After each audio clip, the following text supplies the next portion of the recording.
Ekyenjawulo ekindiko abantu abasinga tebamanya mikwano gyange kubanga toli basanga mu mawulire nange era ne wogenda ku social media yange oyinza okugikebera emyaka 10 emabega nga tolabayo mukwano gwange n'omu naye nga nnina emikwano ejja ddala nga Diana y'omu ku bo. Diana mmanyidde emyaka 8 nga omutetenkanya Diana walinnya talemererwawo.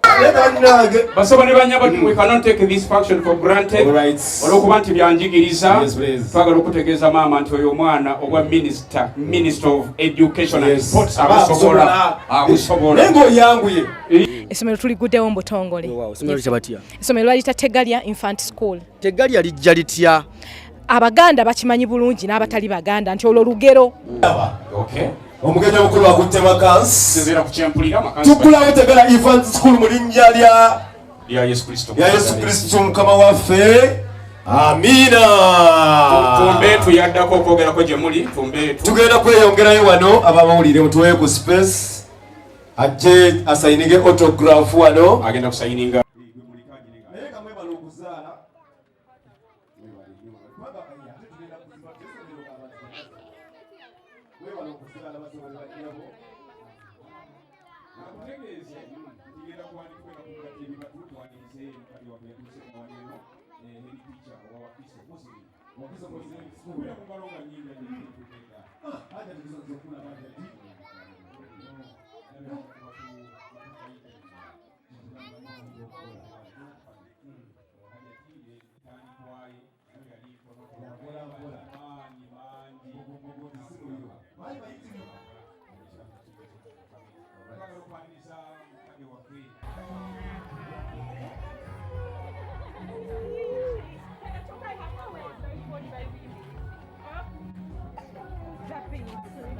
Hai banange alinde kutambula. Atubo bidangi kolaje.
Twanirize bakade baffe mukade waffe omugenyi omukulu saawa zino basebo ne banyabo nsaba mukkirize mbategeeze mu butongole omugenyi omukulu ayingidde twachongera engalo ez'amaanyi besirika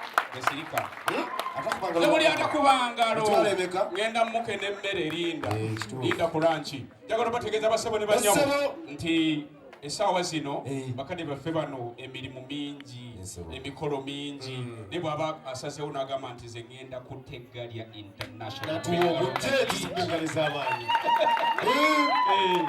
nyabo tubadde twakuliridde obwedda era nsaba okkirize tukutegeeze nti essanyu ly'olabye abantu nga bakwaniriza obwedda bakimanyi bulungi nti ajja ateeka okuba munene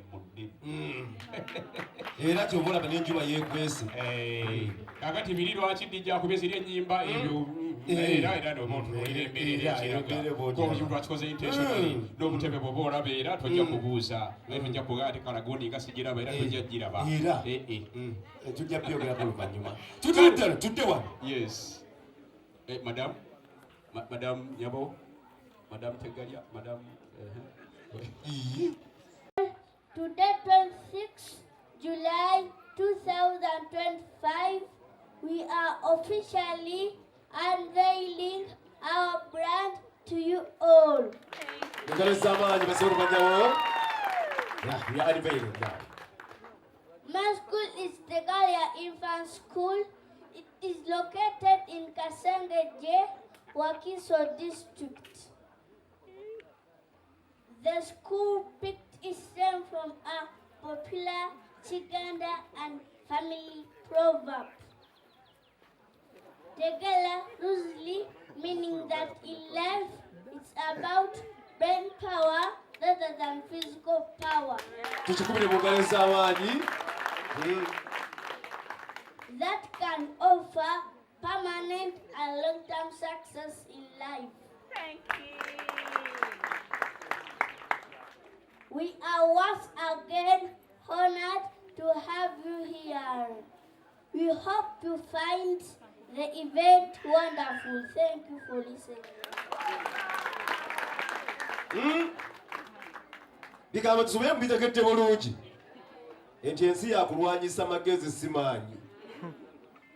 Hello parents, my name is Nakana Greta Genesis. I am in primary 2 class. Our school mission is parenting and nurturing a proactive, productive, God-fearing and self-sustainable generation through offering high-quality education and self-child care for lifelong learning.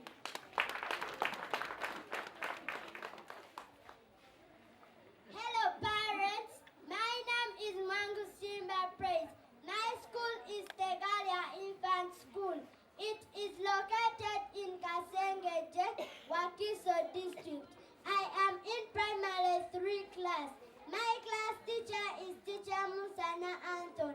Our school vision is developing every child who is well-rounded, confident, responsible and self-reliant citizens, aspiring to unleash their potential. Hello, our lovely parents.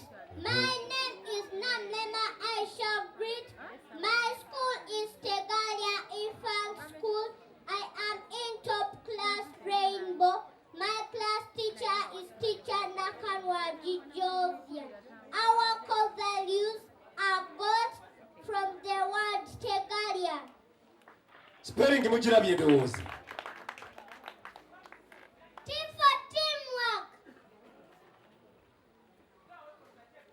E for excellence.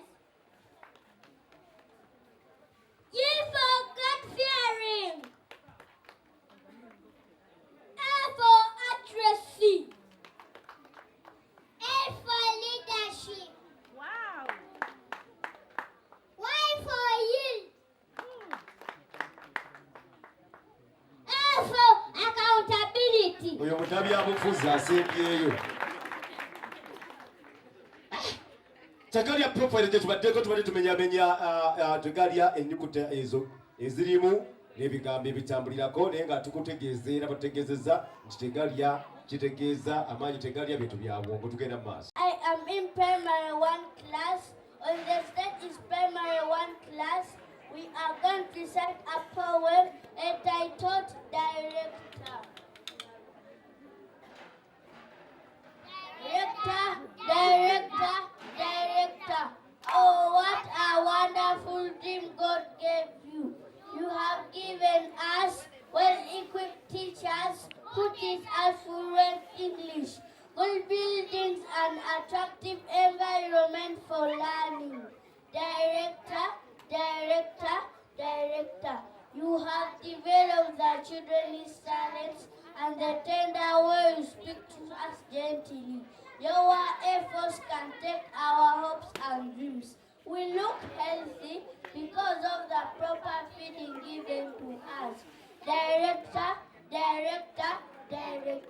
Via music, via motivation, via creativity, via love and care. Director, director, director. May God bless you. Mwah.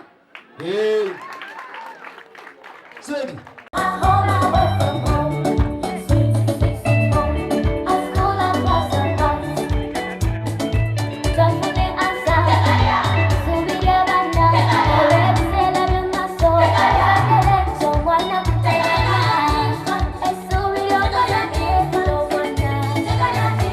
Every Sunday,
tweyanzenge basebo ne banyawo bali ddala omukyala Diana, thank you so much. Bali mukubira ko mungalo atanze jukisa nga akyali wali mu school ba school galo. Yes, amazina gabadde mangi ne beetomeramu naye ngaate gatabuse butabusi kale kakati mu abantu abatanna bakusoma nnyo mu ddemabega tugenda kufuna abaasoma kedda abatandika obutandisi oyo mwana abuuse kati alina n'akafuba. Can we take them bawumulemuuko nga basobola ne batugenda kufuna okwogera okama waffe naye nga tanaba kwogera katusooke tu recognizing the arrival of very important persons here. Sebo Mr. Gogo Frederick omwana wa taata sebo namuyimirira abantu bano naye bagenda batuyisaamu amaaso tebali abantu ebikonge biibi gwe mu ngalo nga irikubatanga ate nayo lyamaanyi sebo tweyanziza era tusaba abalina abaana bw'oba oyagala omwana abe wa nsonga bw'otamutwala eri wa mwana wa taata nate abaami nga ozaala saidi zene Kampala bw'ozaalira ne Masaka kati abe Masaka batwale Matanga. Kakati kansooke mbabulireko omukyalo ono ng'agenda okwogera basebo ne banyaba omukyalo ono ne bw'olaba abantu bano nga baze kuwa bujulizi ekyamazima muntu w'abantu sebunyabo tukwagaliza birungi byereere twagala okubategeeza nti omukyalo ono olw'okwagala abaana yongera okwaniriza ku bakulu b'amasomero bonna abaleseyo amasomero gaabwe ne mujja ku ssomero lyaffe bannange mwebale nnyo mwebalire ddala. Ngenda kwaniriza omwami Jingo Alex okuva ku Creamside Junior School e Namusera. Sebo tumuulireko omwami oyo yalina hiti mu masomero yabuuzizza abaana babuuzizza nti wasomera wa eyo gye mutaasiba ku nviiri yo yalina hiti akudaalira abazadde owa Creamside ate nga muzira mbazira yava ku CBS. Ngenda kwanirizaako Abazubairi family. Thank you very much for being here. Nkulukosa kosa sero nkuma omugenyi wange. Ngenda kwanirizaako Batumbetu family. Mighty family. Sebo, thank you for coming. Oh my God, kulikayo mulungi oyo no muzadde waffe ndabye omwana omuddugavu ne mmanyera wowe. Ngenda kwanirizaako director okuva ku St. Michael and Thomas omwami Mr. Mungwe David. Tukubira mu ngalo nga nyingi.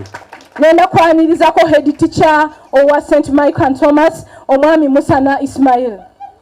Sebo tumutuwulireko. Ngenda kwanirizaako omwami Mr. Selubiri Thomas. Bonna bavudde ku St. Michael and Thomas Junior School wali e Nansana Kabulengwa. Ngenda kwebaza aba Ubuntu Hill School e Namulonge Saimo Kawalata. Webale kubeera wano munange. Devotion Matovu, thank you very much for being here. Bannange mwebale abo be bamu ku bantu abaddukanya social media ne kankana Devotion Matovu wa Celebrity Track tukwaniriza nnyo bannange mwenna Growna ono naye YouTuber wa kabi nnyo bane. Thank you very much. This is after mentioning buli muntu naye mbaniriza nnyo bannamawulire.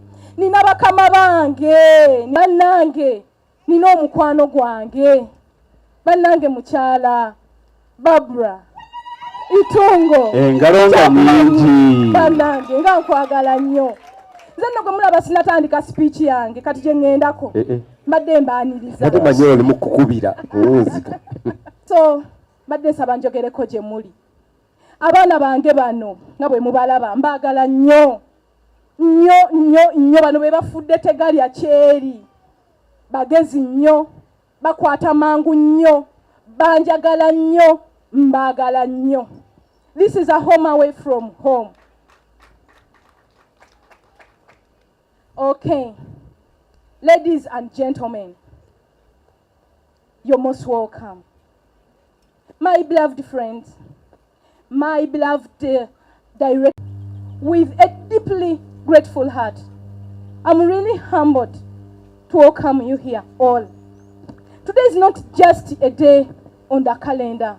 No.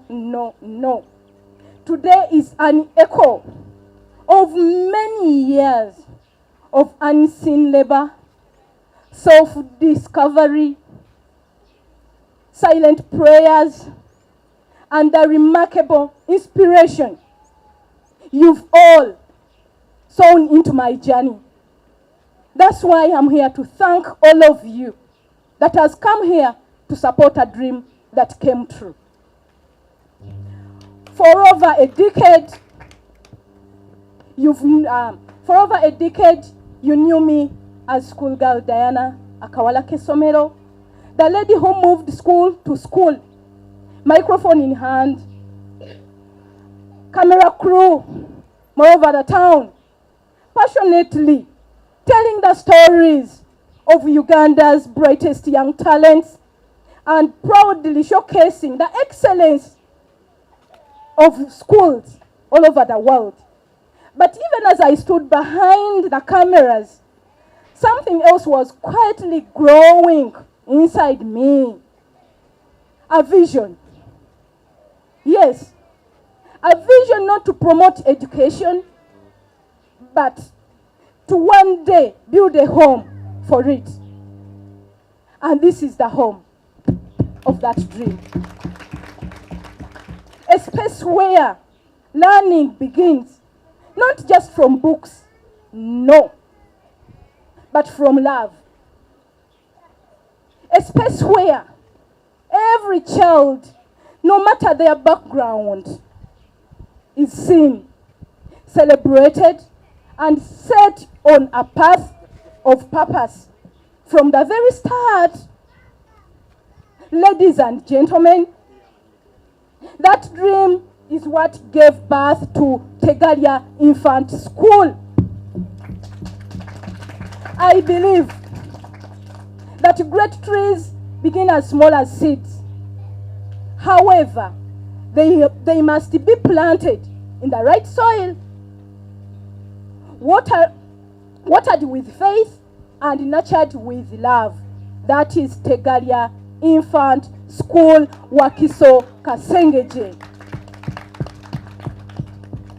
We may be at toddler steps, as you can see, but with few classrooms, with simple playground, with soft chalkboards, but the foundation we are laying is so strong, very, very strong, because it is not built on money. Yeah, I repeat, it is not being built on money, but it is built on meaning. We are here to mean business. It is built on meaning. It is not just about having pupils, but about nurturing potential. We are not just teaching like ABCs, like other schools there, but we are building character. Yes, we are building confidence. We are building a sense of identity from day one. Beloved guests, please, to all my esteemed guests who are here, let me say this, most especially to the directors and head teachers from different schools. I'm saying this with tears in my heart. Thank you very much. Thank you so much. Many of you, when you welcomed me into your schools, you didn't just give me media opportunities back in the days, no. But you gave me mentorship. I learned how schools breathe because I spent all the time in your schools.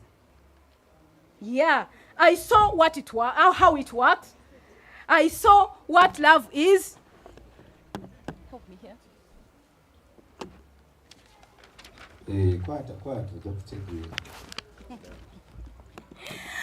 I saw what love is in leadership. And today, And today, Mr. Jingo, I carry your fingerprints in every brick and every decision I make here. Thank you very much for welcoming me in your schools. To the parents who believed in me during the earliest and most vulnerable days, thank you for trusting a vision before it was visible. Thank you for seeing a mother in me before I fully became one in this calling. Your children are our first graduates of belief. We love you so much. To the prospective mothers and parents who are here, please, I invite you to join the family. This is a story. Tegadia Infant School is not just a school like other schools. It's a growing family. Yeah. A family that listens. A family that partners with you in raising confident, God-fearing, well-rounded little people. We teach, we guide, and we nurture with a purpose. So please come and join the team. And to my fellow staff members, teachers, supporting staff members,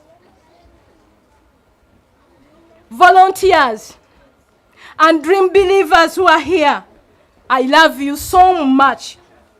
You held my hands every day, my teachers, my staff members. You wipe my tears every day because of the start. Ever starting up something, it's a challenge, and it challenges a lot. But you've helped me to turn my fear into faith. Thank you very much for working with me. As today we are unveiling the Tegalia brand, we do not show off only the logo, no, but we are building, we are unveiling a purpose to shape children with excellence, to raise little minds with global dreams, and to walk into integrity, innovation, and inclusion. We are planting a tree whose fruits will bless the Generation Z. And I invite all of you to keep watering it with your support, mentorship, prayers, and partnership. I believe in this dream, and I know one day this school will be among the nation's finest. So please,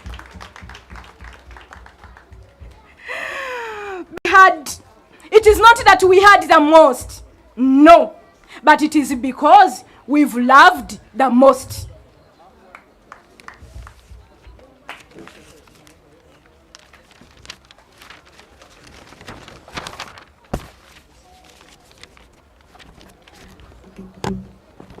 However, in life or in every journey worth walking, there are people who don't just support you, but they believe in you as you're believing in me. Walk beside you, and sometimes even carry you through your lowest valleys. For me, one such a person has been more than a partner. She has been a sister, a co-dreamer, a true light to the girl child in Uganda. Today I have the deepest honor, ladies and gentlemen, to welcome a woman whose name is not written just in the media, but in the hearts of thousands of young girls. She has silently and powerfully lifted. She's a founder of Caring Hearts Uganda, a visionary NGO that has passionately stood for empowerment, education, and dignity of the girl child. She has walked into dusty schools like Tegalia today. She sat on cold classrooms floors, spoken hope to the hopeless, and shown the world that women can rise and lift others as they rise. For over 8 years, she and I have stood side by side from campaigns, outreaches, and festivals like the unforgettable Kanyabo Interschools campaign 2017 at Umasho Grounds, Lugogo.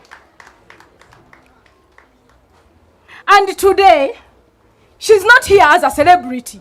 No. She's not here as a public figure. No. She's here as a friend, a fellow warrior, and a true sister in purpose. Ladies and gentlemen, please rise to your feet with warmth in your hearts. Please, please, please, as we welcome the guest of honor for today's occasion, Mrs. Barbie Kyagulanyi. Mama webale kunjagala, webale kumpesa kitibwa. Thank you for lightening my candle today. May God bless you abundantly. I love you so much. Kubengalo ngazimuleta nakayimba sebo. Alina kalulu kampe, alina kalulu kampe. Kale basajja. Kale.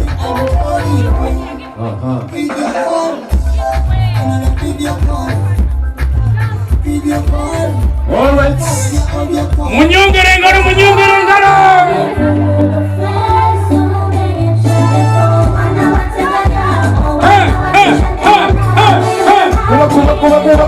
Kuba.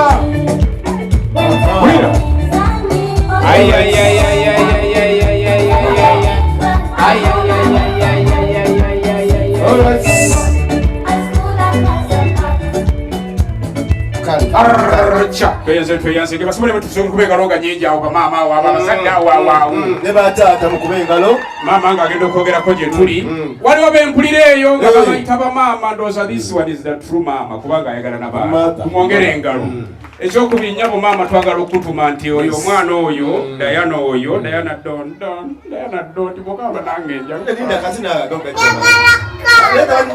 basoba ne banyabo we cannot take this function for granted olwokuba nti byanjigiriza twagala okutegeeza mama nti oyo omwana obwa minister of education and sports abusobola nengo yanguye tulina okwetegekerawo ffe tunabakwesabira kyakola ffe tugenda kuba tujja kubanga abogezi ku mikolo agenda kutuuka neda mama oyina okutegeera abantu bano erinnya lyagenze Katumba Faizo Sendi bali mulindwa mba ku telefone ey'obwaka nva makindi eyo nze wamma gye ndiko road council yosifa tujja nti tugenda kugondi mune tegeerawo ekyo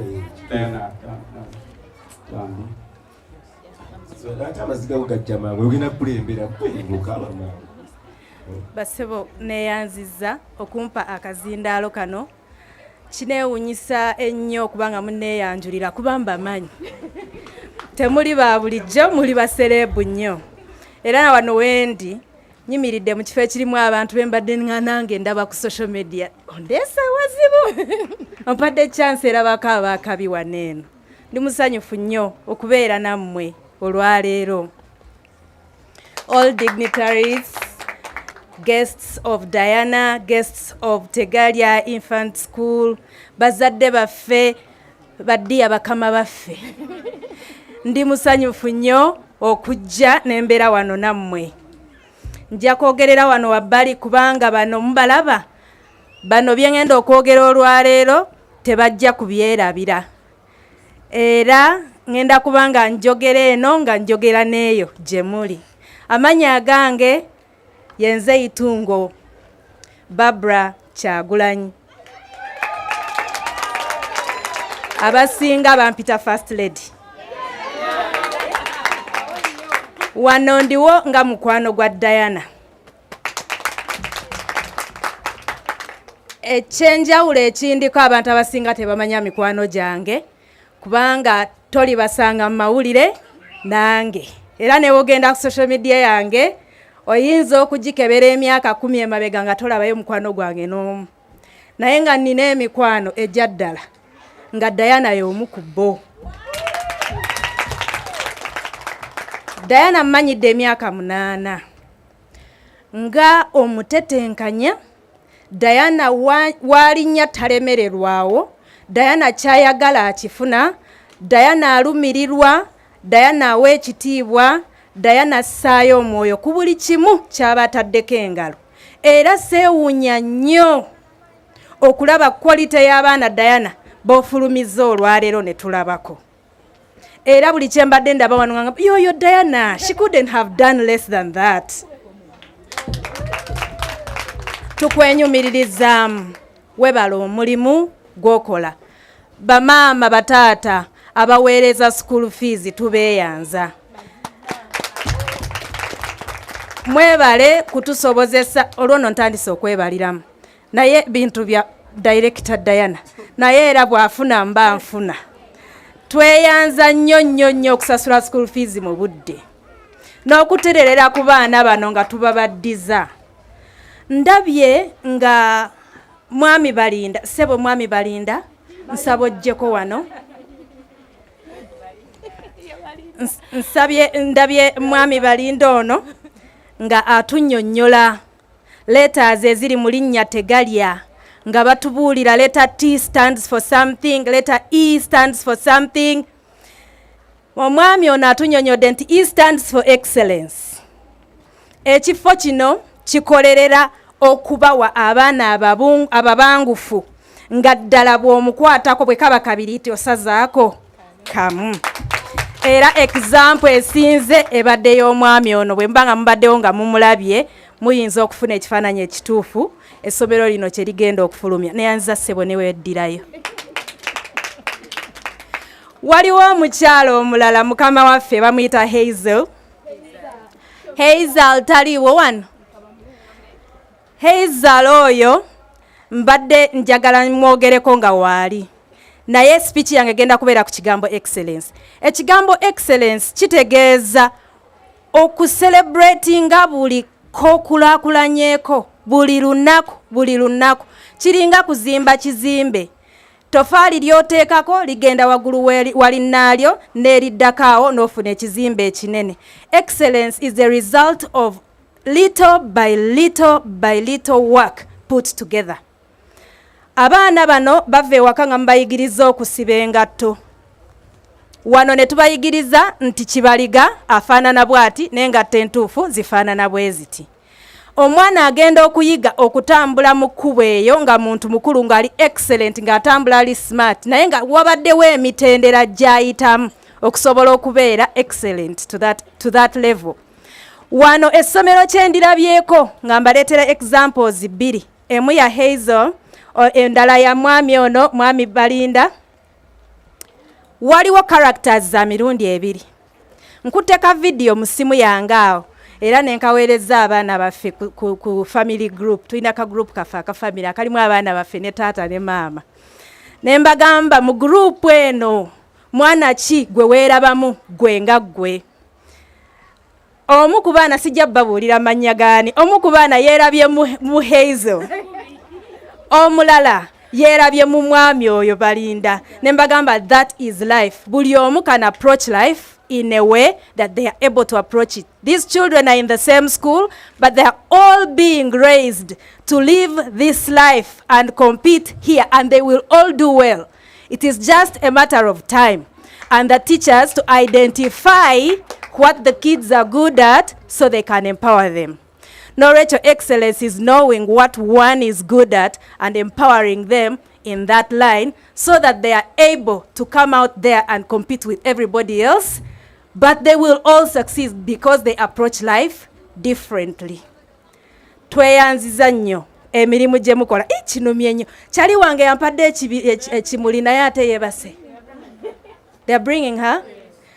I wanted you to see her. Then you will remember what she was doing in Namatovu's in Namatovu's song, which they were doing here for the Chiganda dance. That will give you a very good example of what I'm trying to explain. Sigenda kubonoonera budde. Ekyandeese kubeebaza. Abazadde okutuwa ku kasente. Ekirala ekyandeese kwe kubasaba bannange. Bannamwe mbagambe nti omwana agenda okusomera mu ssomero lino temugenda kwejjusa sente ze munaamusasuliddewo. Mubaleete ne bannamwe mbagambe baleete abaana. Bw'anaabaawo ekikyamye nga nkirabye Diana nja mwefundiza nze kennyini munyige watuufu ebintu bitereere. Diana ndabye nga muzimba naye tewaŋŋambye era ba MC be bambuuliridde wano tannaba kusereka. Diana akyazimba ne banneiba ajja bagula. Ojja kujja waka nga taata waali kubanga taata bwagaba nze byange biba biwero kati ojja kujja nga taata ensonga mugitegedde bannange abamu abeewa mwe bayita oweewange omusajja muyita taata neyanziza okumpa akadde kammwe n'okunzikiriza n'embeerako nammwe era mbalekera omutonzi abankuumire. Kakati tugenda kuddako maama nga tunnatamba microphone ezo tugenda genda tugulirewo essomero lino ne ba directors bonna ab'amasomero amalala kano ba directors n'aba directors ba Zubairi families directors sebo jabo directors wonna n'aba Zubairi family muli basomesa b'amaanyi ayya batubalineko mwenda bakama baffe onsuuke tukole ku nsonga eno neno okolerayo tubeere wano weki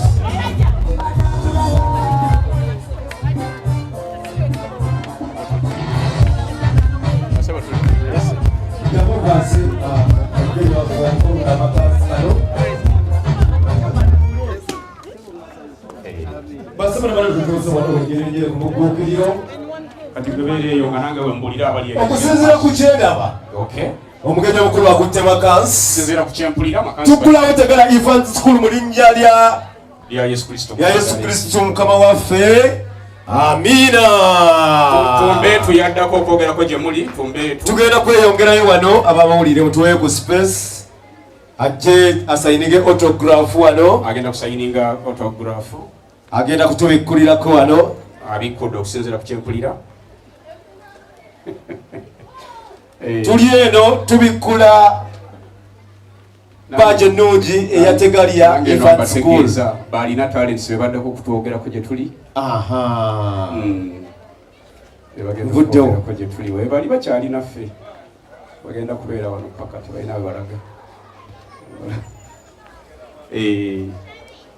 oli tukimaliriza kulafuekabe wano enduulu naawe gyowulire badirectors abala bajja kugoberera mwabiposa zeronkuuma epeni wagita omugenyi omukulu ng'ogibaka ng'otuwa autograph azeeko tuli mu kuyiwako details ogira ng'ompeeyo omwana wa taata agiyiyeeko kwali nnyo mwana wa taata mulina wano agenda kuyiwako ayiweko badirectors bonna mbalina era oluveeyo nga tufuna no speech emubiri ng'emmere ekwajja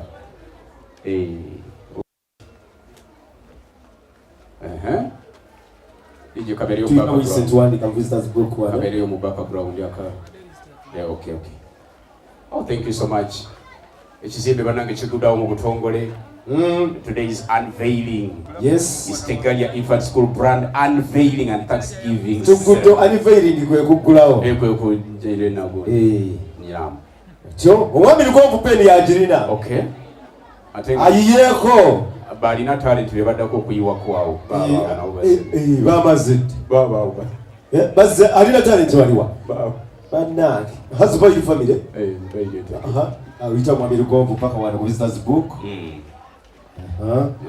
Bebali mu kuyiwako ssebo. Amina. Twandivoyiririze mkawange oyitawo paka mu visitors book wali atukolera ku that book. Please guide people, guide them. Oza nti byonna bimuli wala okubeera wano nensanga nga waliwo ekintu ekirina foundation engumu ng'eno bana ineyongera omuwa amaanyi, and I'm very very proud of the work she has done. Akoze omulimu omunene, omulimu gulabikirwa ne mu baana basomesezza, so it's a good thing. Ku myaka gye emito wankyogere maama w'eggwanga omwana ono akusitudde ate enkulagana yamwe ne Daana egyetya okubanga asobodde okuyita ku ssomero ly'ate. Daana mukwano gwange nnyo, mukwano gwange owa ddala, sijja banyumiza twasinkana tutya, ate saagala mulondoole nnyo kubanga mutegedde nti mukwano gwange nnyo. Ebyange ne Diana byange naye, she's a very close friend. Dana is a sister, so bino byonna bye mulaba nange ndi very proud of what she's doing. Yeah. Abantu bali mu entertainment bw'obanga oli munnamawulire ate gwe oba olina entandikwa enneneko okusinga n'abalala. Munnamawulire alina access ku director, ku programs director, ku akwata camera and in different broadcasting services, meaning bw'oba munnamawulire oba olina w'otandikira ate nga wagguluko, so bw'oba olina ekitone ng'oli munnamawulire nkukubiriza okikoleko ng'okyalina chance ne access eyo. Nkiwa mwenna muli wano kubaga Diana mukwano gwammwe, so it's very good for someone who is already in the entertainment environment to tap into that resource and use it for their benefit.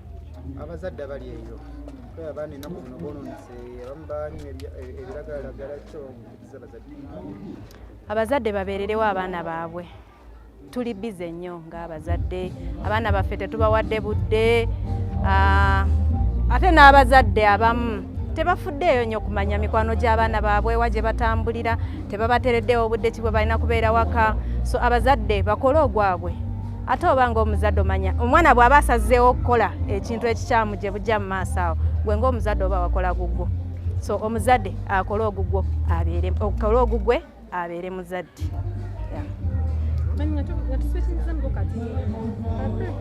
Recent twalaba balya comparing omwana waffe sister Shalom ne mwana Bebe Cool in terms of beauty n'ebirala. Wabalaba? Saabalaba. Kale n'abakulu b'amasomero, amasomero mangi tegafaayo nnyo eri abaana abazadde babaleetera. Kikyokubuliza ab'amasomero abaana bo babaddewo wano. Ab'amasomero mbakubiriza okusengeka abaana mu different groups, obusobozi bwa njawulo. Era eri ajja okusobola ebyamawulire nga ggwe, eri ajja okusobola ebyokukola amasomero nga Diana, eri ajja okusobola okutuula ewaka alabirire abaana. So abazadde bwe baleese abaana ku ssomero bawe abasomesa chance ey'okusengeka abaana mu groups okusinziira ku ki kye balinamu obusobozi. Ndaba ne curriculum yakyuka, so kyangu nnyo okumanya omwana kiki kyasobola okugukamu mu bulamu. So abasomesa bafeeyo nnyo okumanya obusobozi bw'abaana, babatuyambire mu lines zennyini ze balinamu obusobozi.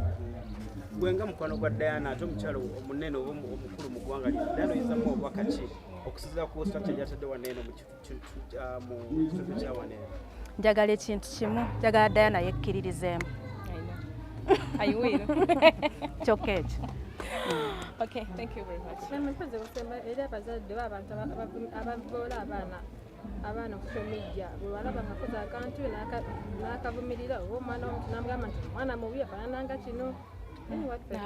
N'abakuba nnyo abaana. Ndowooza oyo nze sisobola mubalanga muzadde.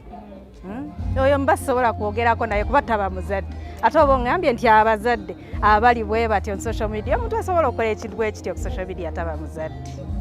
So sisobola kumuwa bubaka bwonna nga muzadde. Kuba takwalifayinga kuba muzadde. Omwana yamwekaka bwekasomesa bw'aba alina omwana. Kuba omuzadde kyanjawulo n'okuzaala obuzaazi kyanjawulo. Tugamba Uganda nnyaffe yeetulera, Uganda kati etulera ffenna si kyo. Kugamba nti ekyalo kasengejje ye maama yandera. Kugamba nti mukyala gundi omukadde gundi muzadde kuba yatulera ffenna ku kyalo. So it's a nkiyite sirinnya, but it's a title given to something that nurtures. So if you don't have the qualifications or the abilities of nurturing, tetusobola kuyita muzadde. It's Minister of Education. Mugenda Joli. Omwana ono gwe wana gwe storage kakati nakireka waze just kunyumyamu nange ekizibu waleese kamera. Nina emirimu mingi and egimu kujenina kwe kusupportinga mikwano gyange nga Diana gwolaba wano nkyakola egyo.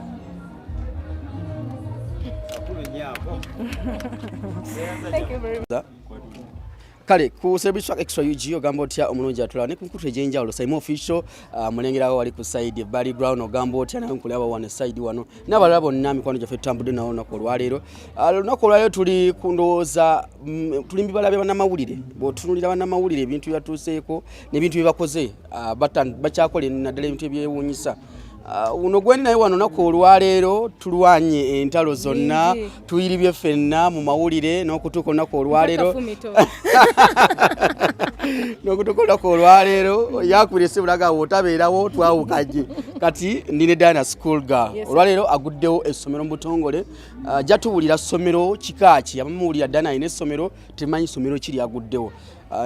Tijja byogera ate nga waali bagamba nti bwe naamwogerera ku mutwe sijja kubeera mmandwa kamubuuzeeko tweyajule Diana buza kubatula bugamba otya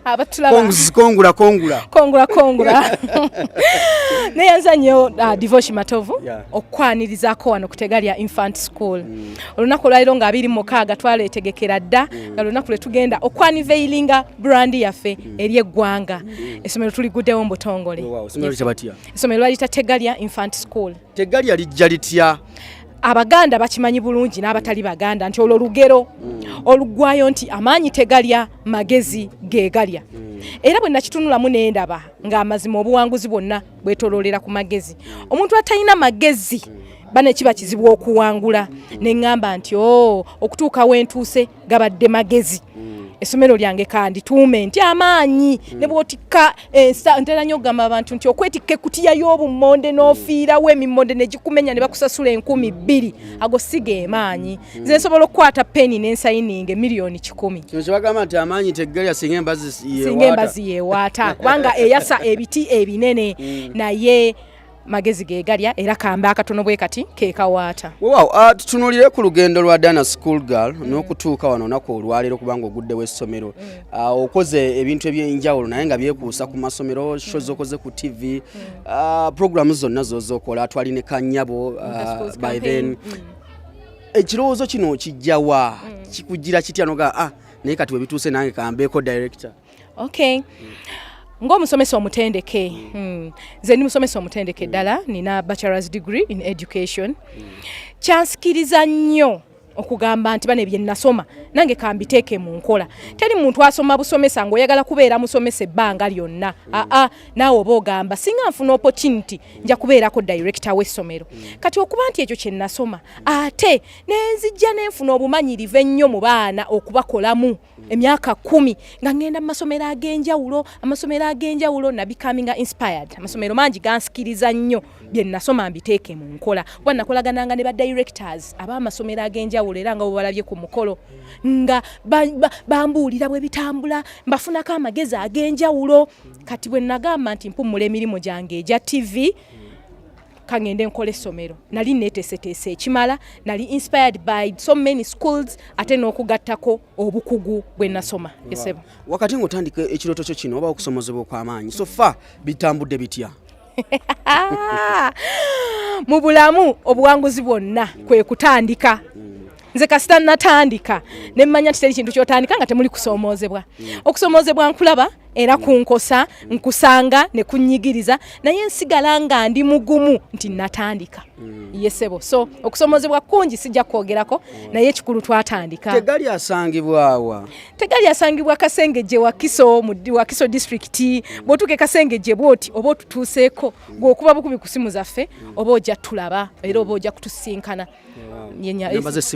Enamba y'essimu yange oba ey'essomero eri 0778235363. Abantu abali eyo nga mwetaaga we muleka abaana mugenda bweru kuyiiya media nze ansa nambemu divorce bagambe tibamba buna kweralikirira nze mama nze buli kimu nze njo okulera omwana wo aberenga just kyatalabako ye face yo naye ngo omukwano gwa mama gonnangu zingira wamu nengumuwa yenze Diana kale tuyanze ge emikolo gyagenda mu maaso era tukyakwereza ensonga zino nga zigenda otambula weskumire ku celebrity track Diana school girl olugendo tulibadde lwangu nnyo lwakumukeeka naye ageeza kuleka nti kyabasobodde akikola yali aleese omugenyi omukulu abadde Barbie Itungo Kyagulanyi nako olwaleero ndowooza naye mulabyeko ayogeddeko eri abannansi naddala bawangalya mu kitundu kino era mu lugendo lwa Diana woluwulidde mu speech gyayogedde agambye nti Barbie abadde mpaji nene so abingi obisinga ku bino nja kubambe kuwa maasa olabe ensonga zina bazitambudde